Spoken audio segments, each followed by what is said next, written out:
De 10 premiers ministres en 20 ans au Japon, et voici celle avec qui il faut désormais compter. Une femme, Sanae Takaichi, 64 ans, qui a pris les rênes du PLD, la droite conservatrice, début octobre, vient de briser le plafond de verre.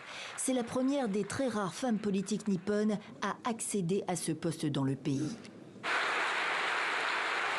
Élue ce mardi au premier tour de vote par 237 voix à l'Assemblée, plus de la majorité, elle l'emporte également à la Chambre haute du Parlement. La veille, elle a scellé un accord avec les réformateurs de centre droit du Parti de l'Innovation.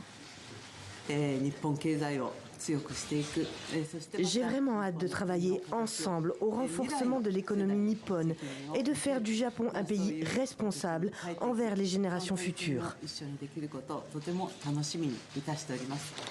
Nomination officielle, une fois rencontré l'empereur Naruhito plus tard ce mardi. C'est une dure, à droite de la droite, Sanae Takaichi, une ultranationaliste issue du sérail.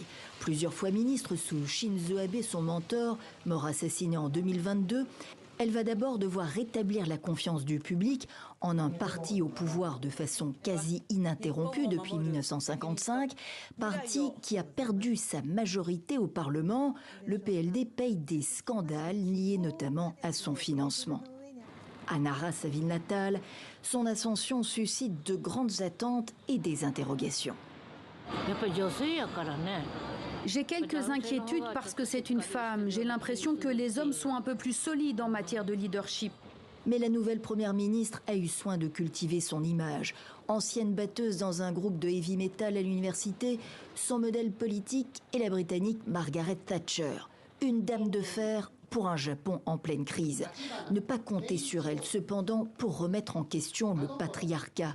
Sanae Takaichi veut moins d'immigration. Elle doit faire face au défi d'une lourde dette. Elle soutient un assouplissement de la devise nippone et compte renégocier les droits de douane avec les États-Unis. Elle a rendez-vous avec Trump fin octobre.